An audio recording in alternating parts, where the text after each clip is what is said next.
Awesome. Good morning. Good morning. Welcome.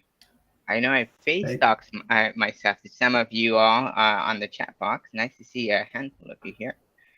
Um, Go ahead and get us started. So this is a Goose on the Loose, DFK Unmasked, where hopefully you get to meet the person behind the Discord name.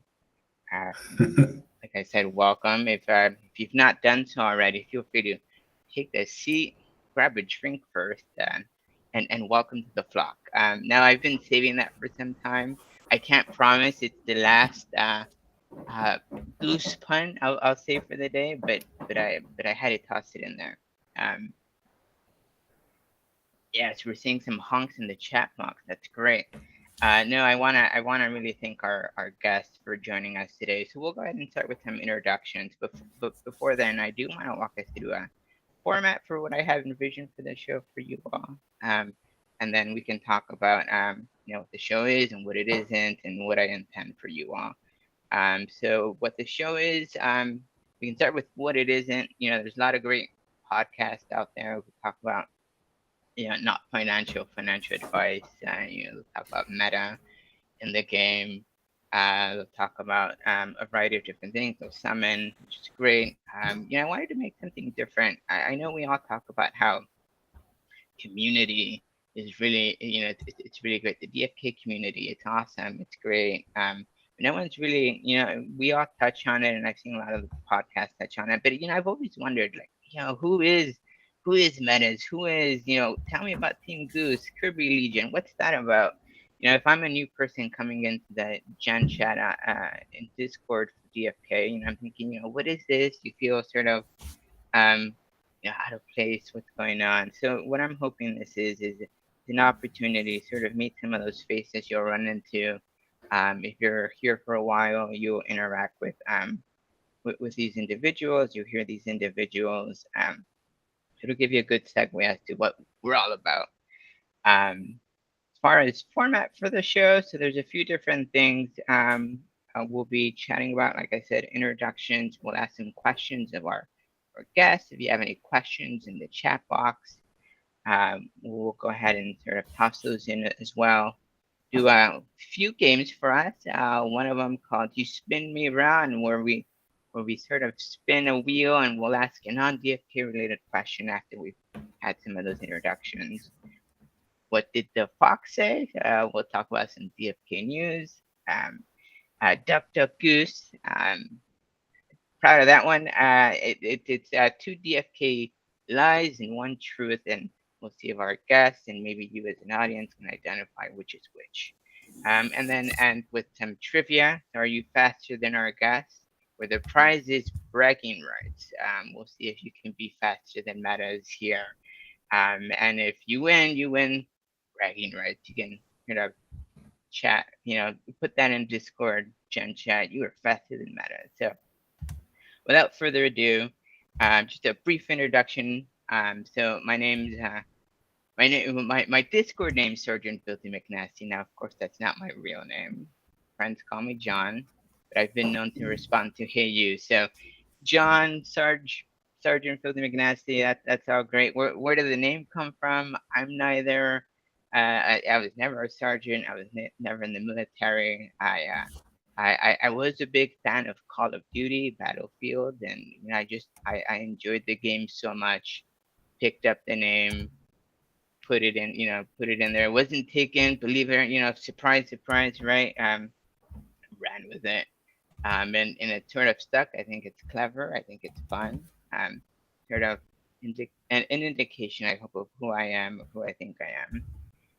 Now, I'd love to meet all of you at the next, AVEX Barcelona or in Austin or Miami, but we can't do that. So what we can do, we can invite someone like our friend Mettez here and sort of chat him up, see what he's all about. So Mettez, do you wanna introduce yourself? yeah, what's to introduce? I'm sort of by some people, let's say, a bit known in the DFK community, but I think that a lot of other people are a bit much more active in a lot of the chats and have been around. I think most people who know me are people who were around DFK in the early days as well. Maybe now the name has sort of been tied to someone who is always pretty active in the AMAs, and I think that's more of an historic thing than perhaps something that perhaps will continue forever. I'm just a regular dude who likes math, who likes numbers, and who is extremely fascinated by this entire thing called DFK and everything that's going on behind the scenes as well. Beyond that, I think maybe something personal or something more interested to know is from a crypto standpoint, or let's call it DFK in this point. I'm always more of an advocate of having a solid community rather than having a solid project. And I think that's something that DFK and a lot of things really got right. No, and that's great, and that's it. It's a great segue to something I wanted to start us off with that I didn't share, but I do have a quote for us. I think something to set the tone for the theme of the show or the theme of the episode. So when you have something to say, silence is a lie, and tyranny feeds on lies. Jordan B. Peterson. And I say that because I know you mentioned. I think most of us would know you from those AMAs. While you admittedly are maybe not the most involved in Discord, you are certainly a voice within the community. You do speak up, and out of curiosity, I mean, where did that come from? I mean, I know we all have opinions. If you don't have an opinion, you're either lying to yourself, or you're not sort of being truthfully honest with yourself. But it takes, I think, a certain personality, a certain person to sort of be able to speak up and sort of bring up oftentimes uncomfortable sort of questions or comments. So yeah. So where did that come from, Mettez? It maybe comes from this rather deep desire that I personally experience, but I think a lot of people do too. Is is that I love transparency, and I understand that while not everything can be perfectly transparent, and obviously some things should be kept secret, especially when you're developing things, and especially when you're working on things that involve a lot of money.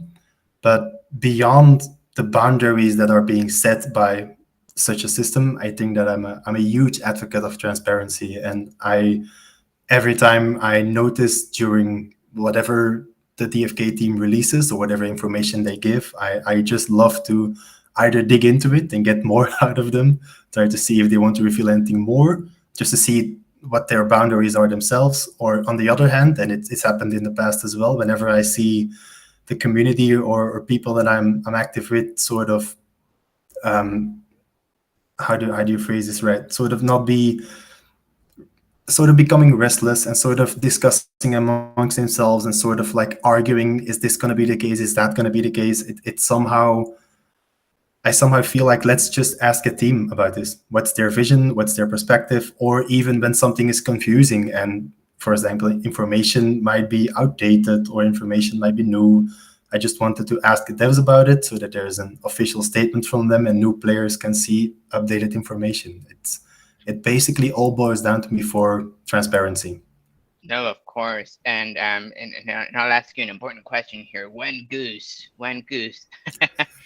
Are you familiar with Team? I mean, I'm sure you have. The concept of Team Goose. That's something that's come up time and time again.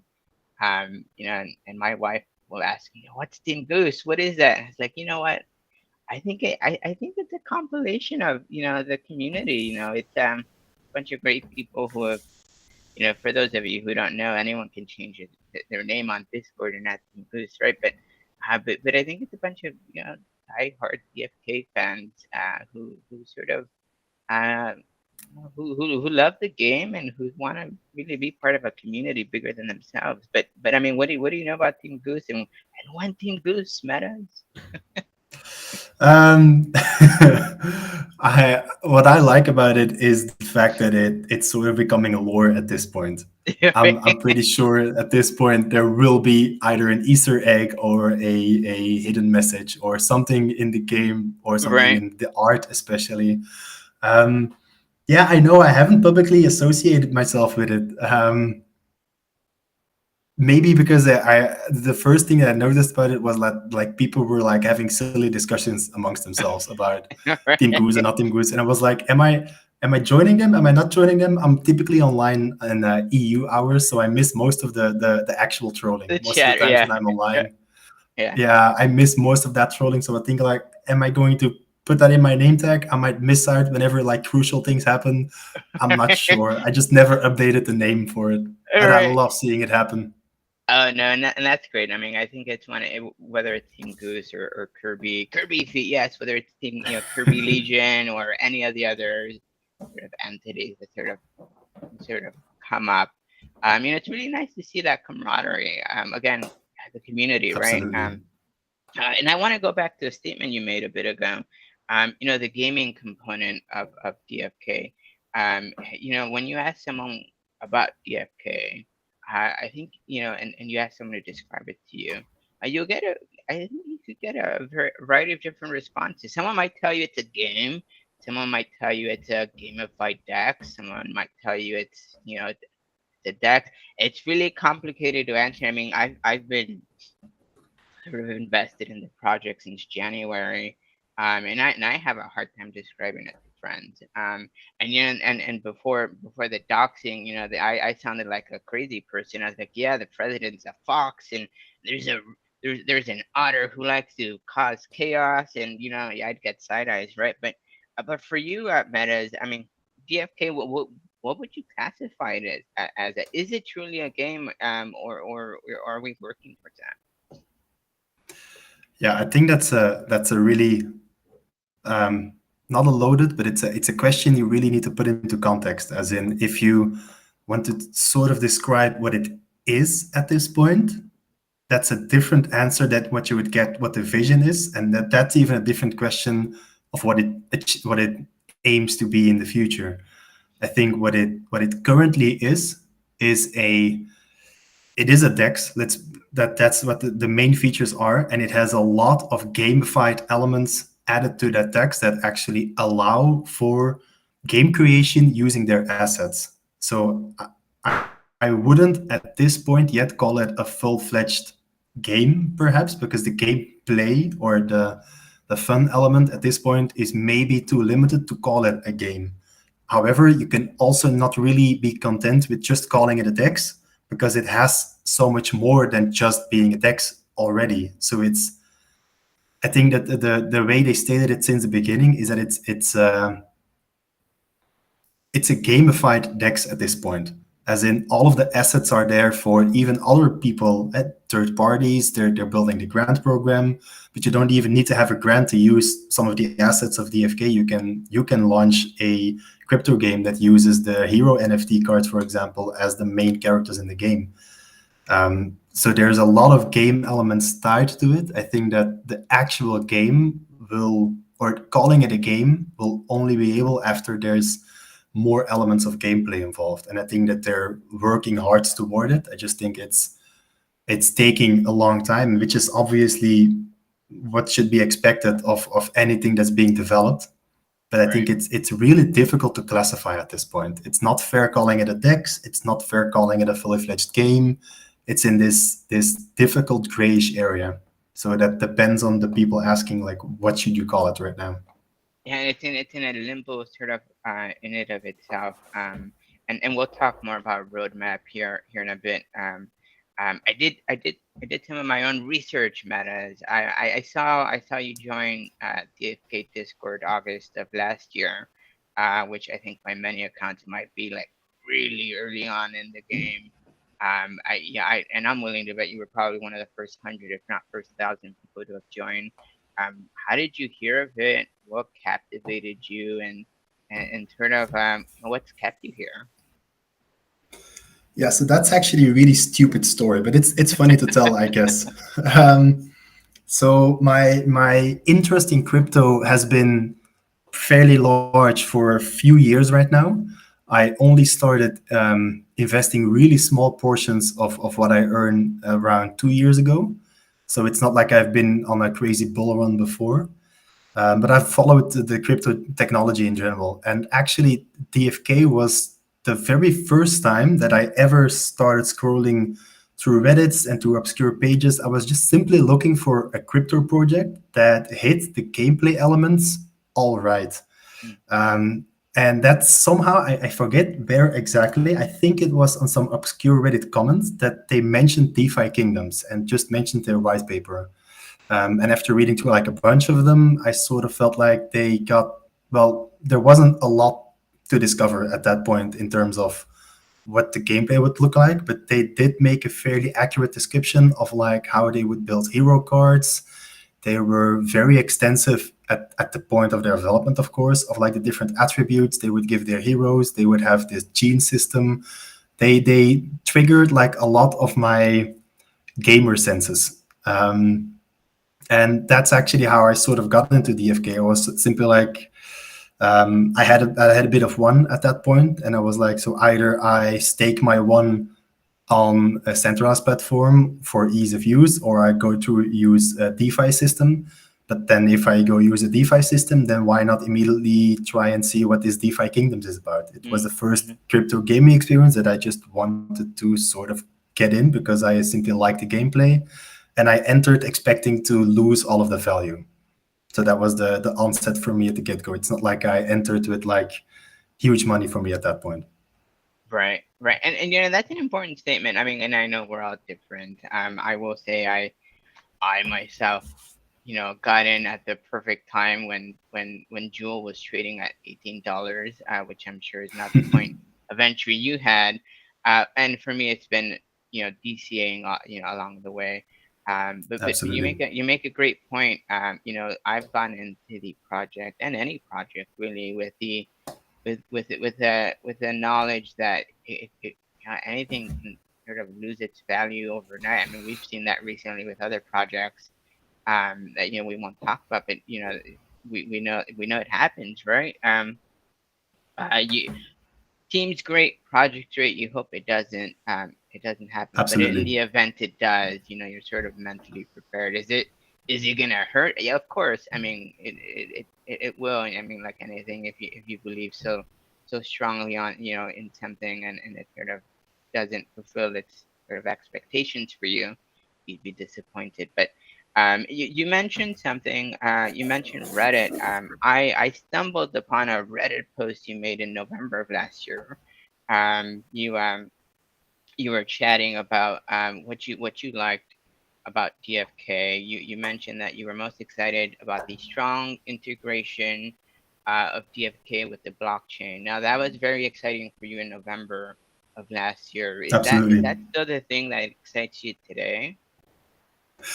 It is. I'm much more aware of what the limitations are of trying to build a fully on-chain game, and obviously, I think that that's partially why it takes so long for the devs to figure that out correctly, because you can't like easily balance or easily patch certain contracts that you've used with the chain. But I really still like the idea, whether it's DFK or not, to implement specific game elements or nearly most of the game elements on a transparent system that can be looked up in the past, that can be controlled. I think it's a really cool way to implement ownership of specific assets in the game.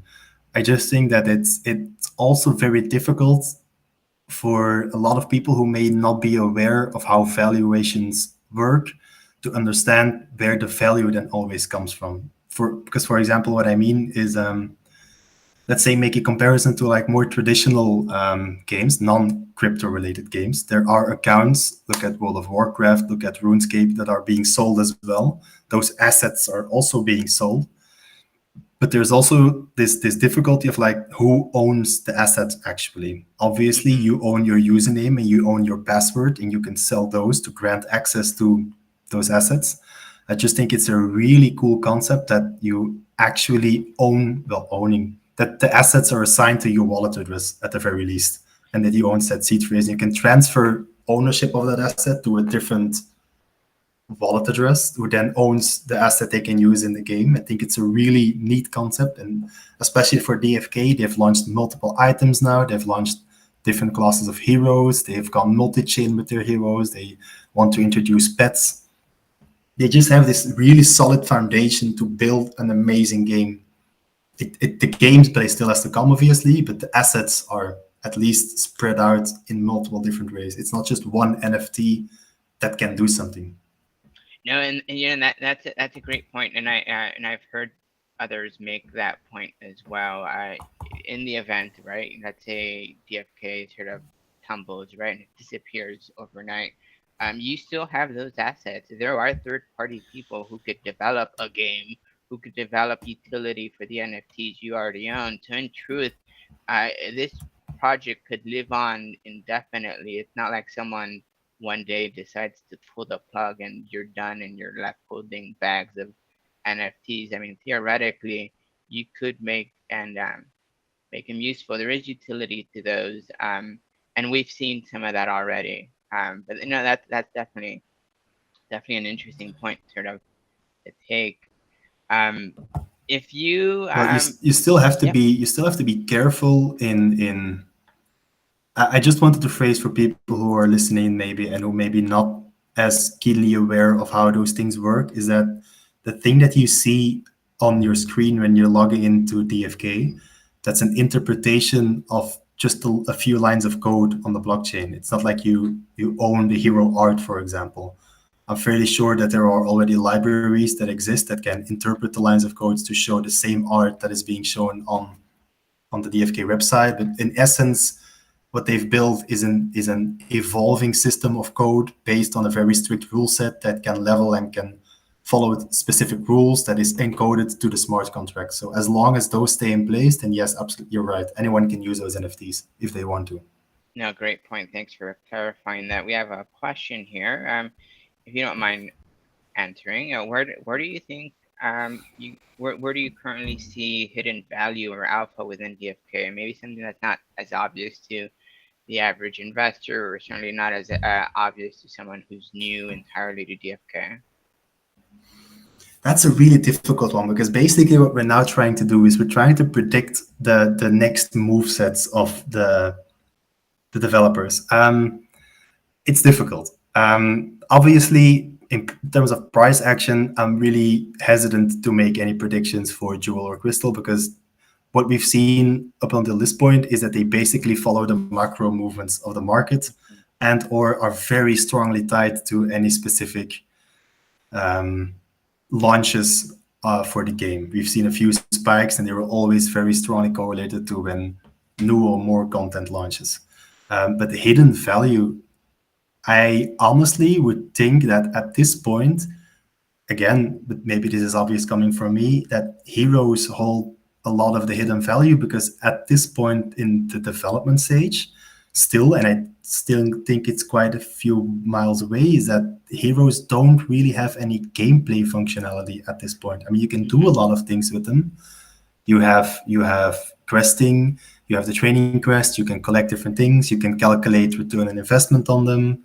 You can use a lot of summoning valuations. There is a lot of potential to make money with heroes at this point, but there's not like a objective way to value heroes at this point. If for whatever reason they won't, obviously, but if for whatever reason all of the Gen Hero holders decided that they would just dump their Gen Zeros on the market, then that's it. It's not like something changes. It's just that people would start picking it up because people are buying Gen 1s, for example. So they calculate our return on investment. I think that there definitely is potential, but it's all dependent on how the developers move forward. For example, what I found interesting, and I think this has been discussed in the Discord as well, is how that current latest feature release, the Stone Carver, actually puts more pressure on leveling heroes because one of the main ingredients in those stones is runes.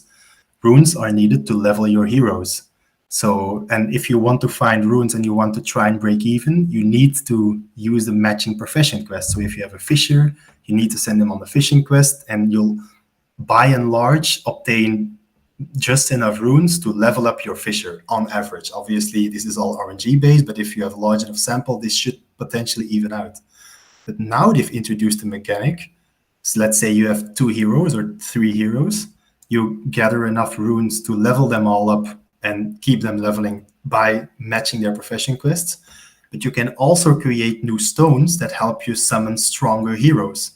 But that means if you use those stones, if you use the runes to create summoning stones, you lose those runes to level up those heroes. So it becomes this balance of, do I want to summon new and stronger heroes, or do I want to level my existing heroes?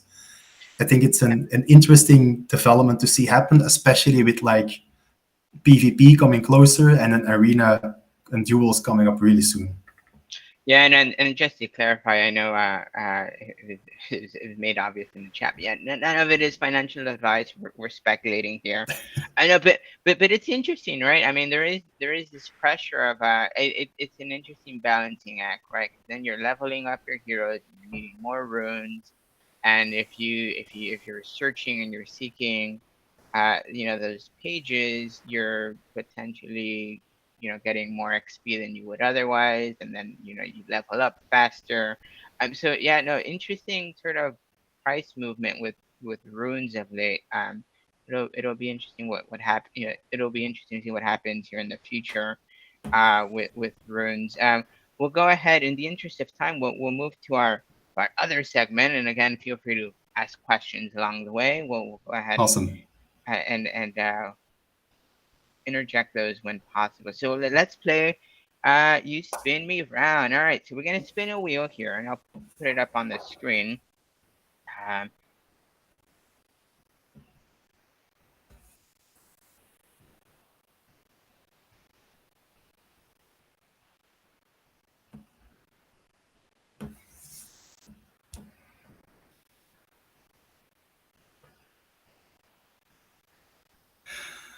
Oh boy. That's a difficult one. If you could hang out with any cartoon character, who would you choose and why? Um, I think I would actually probably go for an anime character over, or if I want to interpret it broadly. The issue is that I can't really choose which one to go for. There's obviously the age-old classic of wanting to be able to hang out with someone from the Dragon Ball universe. I grew up on those shows, so it's sort of like obligatory. The problem is that you can't really have a conversation with them either. um, or not a meaningful one, right? maybe I would it would be fun. It would be cool to maybe I'd want to hang out with the main character from Death Note or from Code Geass, if you've seen those shows. I like the way that their strategic thinking works. I would love to have a conversation with them, especially like interjecting them in our reality, showing them what the fuck is going on everywhere, and just like showing them, having a chat with them, like how do you guys see this? What's going on? Talk to me. I would love No, to have a chat with them. I love it. And that's some insight. I mean, I think and I'm not familiar with the cartoon, but sort of in you describing them, it gives me a bit more insight about you. You're a very analytical person. I mean, you sort of, and I think I've mentioned this to you in the past. You look at something obvious, and you look at unobvious ways to look at something. I think that's pretty awesome. It's a good asset to be able to have in something, in a very speculative market like crypto and DFK. It's pretty cool. We have some comments here. Bluey, it would be someone they'd be interested in sort of being. And then Kupo, yeah, no, I mean, tremendous faith in DFK, and I do. And I have some of that as well. I after the doxing, and maybe we can head into this here in a second. After the doxing, I even more afraid. So what did the Fox say, right? So let's talk about some DFK news, some of the things maybe Frisky has said in the last couple of weeks. Boy, has it been a I don't even know if I have words for what the last couple of weeks have been for DFK, let alone crypto. But if you could describe it, I mean, Mettez, what would be the word you would describe the last couple of weeks, which have felt like a couple decades or a couple years at the very least? Oh wow, it's really difficult to put in words. I think you said it really well. It's difficult to explain what happened. I think what we saw is, if we look at it really objectively, and if we want to try to look at it in a macro view, the entire markets are just taking a shit. They were over leveraged and they're going down hard. And whenever that happens, smaller indie projects they go down. So that's on a larger scale, and you can't really separate it from what's been going on separately in DFK. But I think within DFK, the and I think the team has addressed this up to a specific point. They've obviously gone through significant changes in, I'm not sure if I should call it their vision or if I should call it their perspective, but they've gone through changes since when they started on DFK. They've told us this as well. They started working as Kingdom Studios. They got an opportunity, as the way they phrase it, to get Crystal Veil rolling out earlier. This obviously impacted some of their original roadmap. They've now edited their roadmap as well. They've given themselves less specific timings and more in general, we're working on these topics in these quarters, which is reversing back to the way they started out describing their roadmap. So it's less specific at this point. I think that they've obviously, looking as an outsider, they've gone through a really tumultuous phase themselves.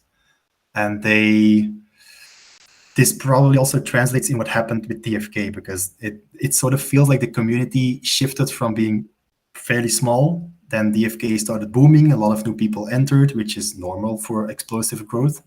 And the issue that DFK experienced is that this explosive community growth was perfectly in tandem with the DFK team themselves transitioning from a smallish indie group of friends towards becoming an official studio, and all of the difficulties that come along with those. And I think that there was somehow, at some point, was a disconnect between what the DFK team was doing and how the community was sort of becoming chaotic at specific points. People left, people got angry, people were spreading FUD when it was not needed. A lot of information wasn't readily available, whereas a lot of OGs still had that information. It sort of was chaotic, and it's starting to stabilize now. But that obviously had some impact in trust, and I think that some people lost trust in DFK and they started leaving. Some people started leaving DFK for non-related trust issues. Some people started leaving because they sort of predicted or were correct in predicting that the entire market were going to take a dump. And even though they were faithful to DFK, they still saw it's a small project. This is going to get hit hard. So I think it's been really tumultuous.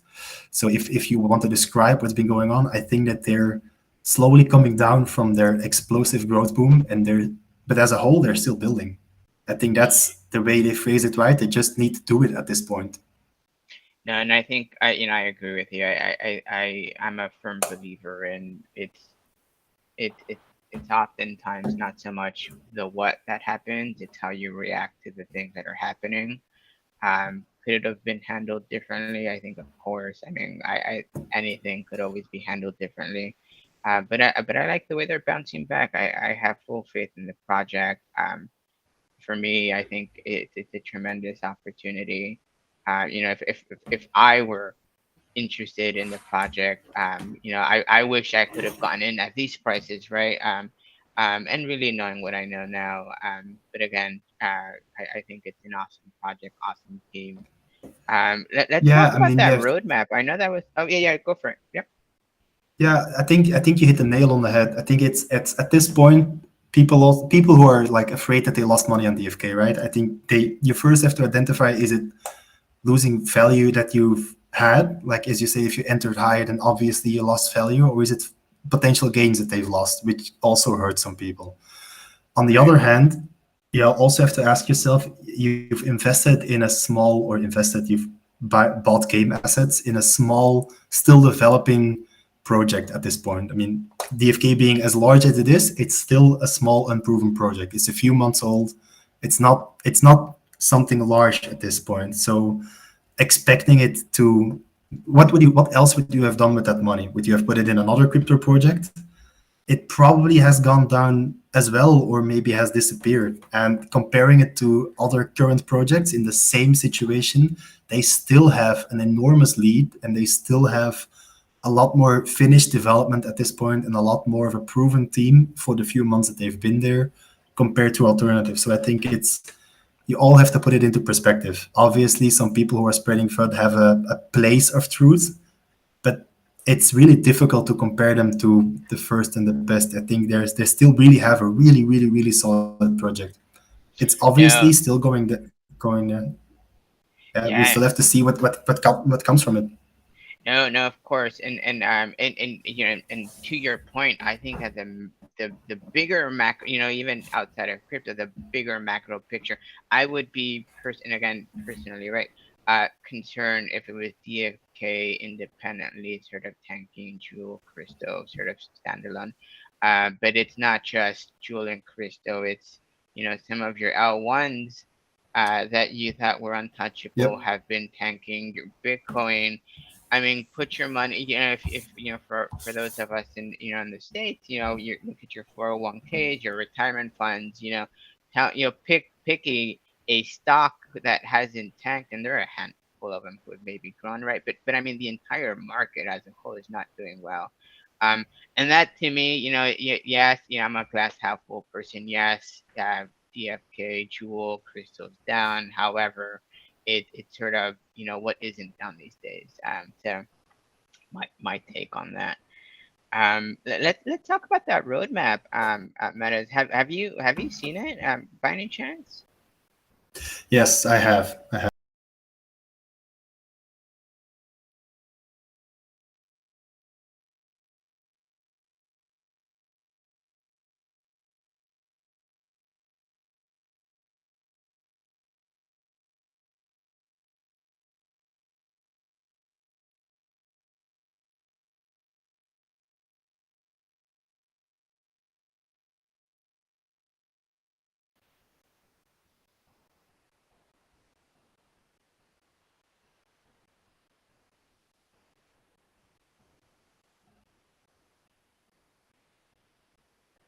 Yeah, I sort of I was a bit surprised with this roadmap. I sort of expected it maybe to. Well, I'm not sure what I expected, to be honest. It's maybe not just exactly what I expected. I'm seeing some comments of people who've lost audio.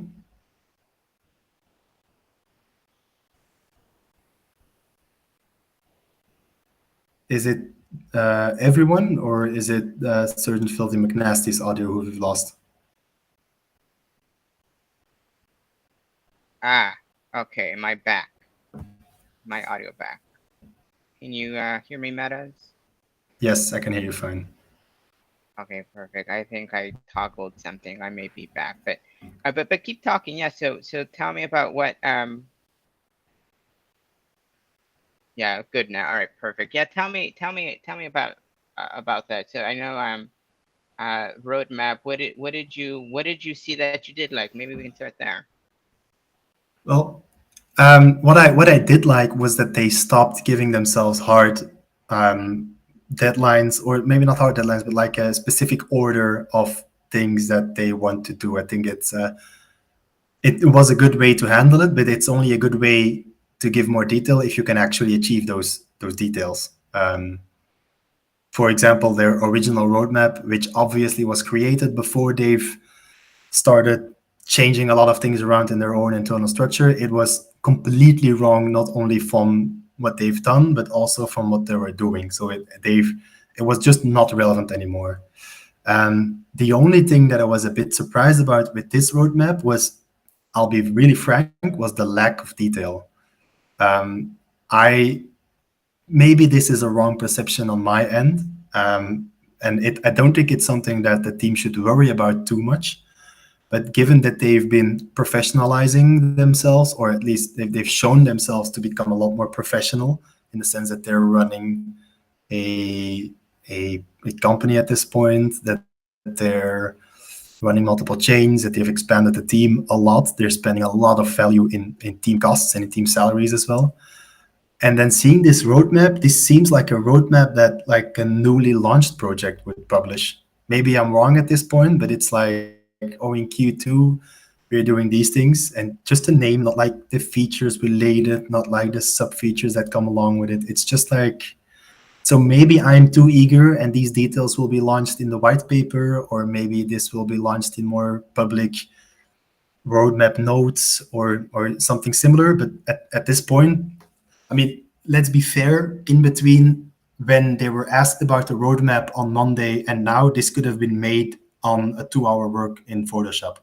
So I'm not sure if this is something they were working on for a few days beforehand, or if this is like, oh damn, we need to update the roadmap, so let's print out this image and let's make it a bit more obtuse, or if this is part of a larger documentation reworks, or if it's just that they don't really want to commit themselves anymore to very specific order of releases, which is what the previous roadmap was. This allows them for a bit more flexibility in when things launch. So And I'm just yeah, gonna say I was a bit surprised. yeah, no, and one of the things I appreciate about you and about anyone in general, right? Criticism is welcome. Constructive criticism is really where it's at for me. And I think one of the things we could maybe offer back, if if they're listening or if they got wind of this, is maybe this is something you just, yes, okay, as a visual, if you want to highlight some sort of points, Yeah. this is practical. But maybe it's worth sort of an AMA or a very specific roadmap discussion to sort of elaborate. Some of the Sort of, yeah. comments, yeah, I mean, some of the comments I've seen in the Gen chat is, oh no, we see things like PvP in the fog that it's not happening to till Q4 or next year, or rather than sort of having people speculate, it'd be nice to sort of address it and talk through it and sort of Yeah, elaborate. I think they're absolutely right. I think so. For example, I would maybe keep this image as like the start when you start reading their roadmap. But what I would like to see from them is, because they're such a large team, I would expect that people are already working on PvP features, like in the background, even if you don't publish it to the main site, but just like be proud and show off, like, so this person has been working on these and these and these topics, which we will need for a Q4 PvP launch. But in Q2, we're already working on, I don't know, simple mechanics like strength scaling, for example, or damage scaling, or we're working on what they've said, the skills features. We're beta testing them. Other things that have been disappearing to the background. I mean, if you look at the Discord history chat, I think it was Frisky about 5 months ago, who said, like, we're actively developing gardening multi-quests. It's not on the roadmap. Where has that disappeared to? Obviously, they've run into some problems along the way, which is fine. I mean, development is difficult, especially when it comes to training quests that interfere with LP tools and providing emissions to it. It's really difficult to get these things right. But they would help themselves, I feel, with providing some like detailed information of, like, see, this is what we wanted to do. We wanted to release it months ago. This is the issue we ran into. We had to delay it for some Crystal Veil features, which is fine. Now we're picking it up again, but we're still running into these balance issues. Like, very small notes on like what they're working on. That, I think that sort of that information, I think, is still lacking at this point. However, it also shouldn't become a them explaining themselves system. So I think that they're currently looking for a system that allows them to not be committed too much to what they need to release, but also them not constantly giving us like validation or acknowledgements of, like, we're still working on these and these and these, but they're not working, because that obviously takes up time as well. And I sort of think that I set my expectations a bit higher for them, whereas this isn't wrong, but I would have loved to see more information. Obviously, I'm only one person, and the community may feel different about this. No, and it's interesting. I'd love to hear from others as well. And it sounds like, even in the chat box, I've heard, I've seen some comments, where people agree with you. Um, I personally like to be one, a person who like to sandwich my comments, right? I don't like ending on sour notes here. Let's talk about some good things, silver linings, Awesome. some positive takeaways. One of the things I saw as Q2, and it's not a surprise because they've teased it along the way. DFK duels. I mean, what do you think of that? I mean, we're speculating here, but what are your thoughts on it? I love it. I really think it's great that they're showcasing a, even if it's basic. I mean, they've told us it'll be simple. It'll be not a final PvP system, but I think it's great. Um, it's going to be just a showcase of how can you use heroes. And let's be honest, there was a third party project. I'm not necessarily going to name it. I think everyone's aware that also uses two heroes that then also duel, which for whatever reason may be getting a lot or not a lot of uses anymore. But regardless of your personal feelings on it, I still think it's great that they're starting to showcase usage of heroes, and I think that's the key takeaway, that they can be used in a lot of different ways, and I think that people should be incentivized to use it. I love that something like DFK Duel is coming along. It's going to I, be Yeah, no, I love crypto memes comment here. I think it's very true. We are baby birds, right? We love to yeah, be fed, information every 30 minutes. yes, Tell me we something do. great. Tell me something new. And I don't I know if need that's the more. nature. Yeah, I need more. I don't know if that's the nature of crypto, if that's the nature of us as users. But it's absolutely true. I mean, I want to know Absolutely. more. I want to keep, excitement. Excitement needs to be out in the air, and it is hard to do. Tease out every so often what you can, but from what I've seen, yes, they could be doing more. But yeah, I'm excited to to see what DFK Duels has in store for us. I'll ask you this one last question before we move on to our next segment. Um, Training quests, have you been doing them? Yes, I have in the beginning. Now I'm back to profession quests, but I have done them. Yes. Do you have all the pages? I do have a full set. Yes, I was lucky enough to figure out one, and I collaborated with someone to finish out the set. So No, no, of course. And same here. As soon as I got those pages, I appreciate the XP. It's wonderful. It's great when it works in your favor. But when it doesn't, and it doesn't often, it doesn't feel yeah, good. I know. You've waited 8 hours to queue up your stamina, and it's gone. So yeah, I'm I'll be profession really questing. frank. So The thing that drove me away was the sorting feature. I think they used a sorting feature that is valid, but I think that there's a very simple way to sort heroes as well that would have made a lot more sense. That's not available right now. But then again, it drove me back to professions, and I'm perfectly happy with doing professions. no, I mean, you're so right. There are times where I'm like, do I have an extra 30 minutes to quest everyone in the appropriate in the appropriate, Yeah. training quest, and and for that very reason, I also gravitated back to the profession questing. And quite honestly, I prefer ragweed than nothing. There's that Yes, too. absolutely. And I think that maybe I've told you this already, but that's also why I asked him about it in an AMA. Since that they've confirmed that there's no benefit to having multiple sets, then yeah, the interest of me was just dwindling at that point. I was like, Right. okay, so I have a set. This is done. Yeah, I'm done. Thank you very much.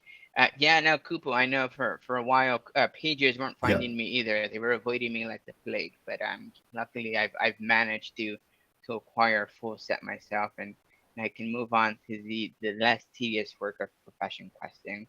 We'll go ahead. There's a lot to talk about, of course, but we'll go ahead and move to our next segment here, Duck Duck Goose.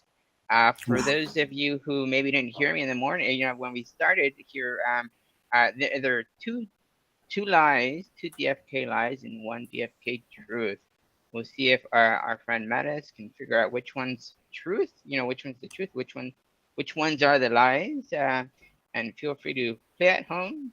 Feel free to chime in your thoughts here in the chat box. All right. So first one, is this duck, duck, or a goose? And I'll read them all three, and then you can tell me which one you think is what. So we have over 90,000 members on DFK Discord. Is that a duck or a goose? That's one. Number two, we all know Barkeep Kessing, but is the NFT agent, the NPC who buys and sells heroes, name? Is her name Agent Valerie? And then our third one, there are nearly 13,600 blue eggs out in the DFK stratosphere. Which one of those is true? I'll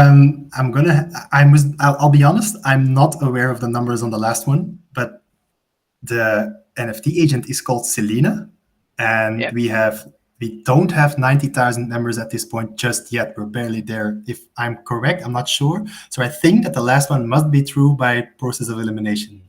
Yeah, no, you're right. Yeah, no, absolutely. So if anyone guessed 13,600 blue eggs, that is Oh, wow. pretty correct. So we're actually, according to Harmony dashboard, we're at 13,564 eggs, which kind of puts it into perspective. We're well over what 200,000 heroes, but only Yes, 13,000 eggs. So you know, for me, what that tells me is that maybe we're undervaluing eggs.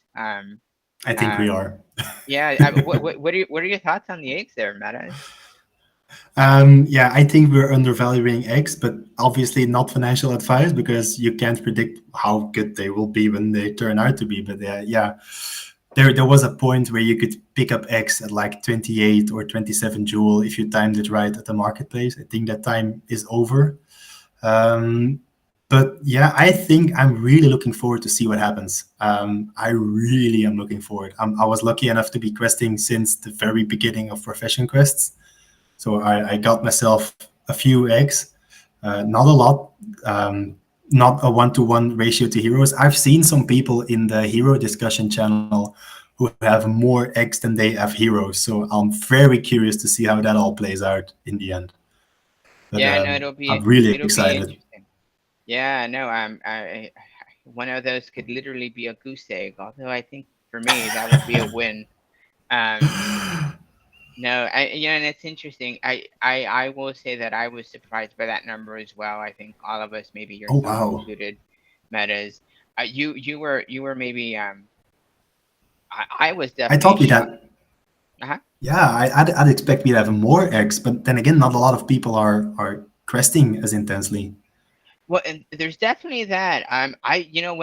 When they first announced the Easter egg event, I thought we were gonna have hundreds and hundreds of eggs. I'll be honest, I sold an egg or two thinking, well, I'm just gonna pick them back up over the weekend. Oh boy, was I wrong.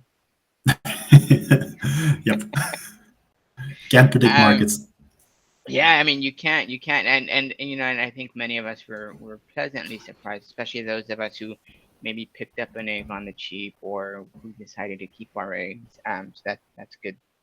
Um, we'll move on to our next segment here. Oh, we have more. Oh, yeah, more eggs and heroes. I wish I had that problem. I wish I had that problem too, Kupo. Yeah, me too.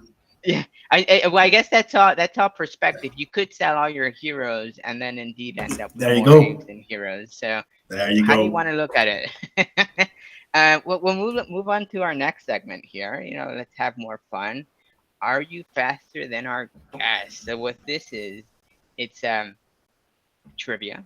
3 questions here. We'll ask Mettez, and you're gonna play along. You in the audience. There is a prize, and that prize is bragging rights. So are you faster than Mettez? So we'll go through each question, and we'll see how long it maybe takes you to answer the question. Give you a few seconds here. Oof. And if you can't figure it out, I'll bail you out. Let me get my phone here. I'll put on maybe 30 seconds on the timer, and that might be more Oof. than enough, but we'll see. All right, question number 1. All right, a warrior and a knight make a paladin. What does a pirate and a monk make? Ninja. That's right. Wow, that was quick. I didn't even have time to press that timer. Great. I don't know if That's you were summoning. you Summoning I know. well, and you were indeed as fast as a ninja. So I don't know if anyone's beat you out there, but we'll see. Um, Probably. question 2. All right. At what level do we start needing Mashkaroons? Level 10. 10 Level plus, 10. actually. That's true. And plus, yes, it's a trick question there, I suppose. Any Mashkaroons for yourself? I have one. That's it. I don't have Yeah. heroes above that. Yeah. Did you? How did I you? How did forgot you? where I got it. I Yeah, was gonna ask you. wasn't Where'd it you the get it? PJ? Wasn't it the PJ It Perilous Journey was. reward? Yeah, dude, are they selling in the marketplace? It's been some time since I've looked there. I don't know if they have enough liquidity I'm to. not looking. Um, I'm not looking. I have one hero at level 9. I'm waiting to get that baby to level 10, and I'm using this stone. yeah, no, I mean, and for those of us who are questing at level, maybe with heroes at level 5 or under, I promise you, it may literally be 6 months before you get to level 10, depending on how much you're Yeah, questing. Um, definitely. and and to think you were really at the start of the you were here at the start inception of the game. I kind of surprised. Yes and no that you don't have a level 10 hero yet. I take it no stamp potting for you. No, I'm not a stamp potter. Yeah. I stamp potted. I have a Gen Zero, and I stamp potted it up a little bit when I did the Gen Zero reroll. But I think I've used about 20 stamp potions, and that's it.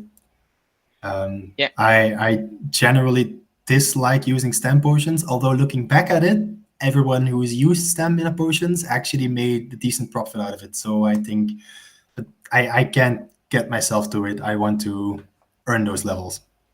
Yeah, crypto memes sort of checking the market for us. It'd be nice if you can let us know how much they are, but apparently they're really cheap now. There's plenty of them, and they used to be 10 times the rune price. I'm sure that's come down Yeah, significantly.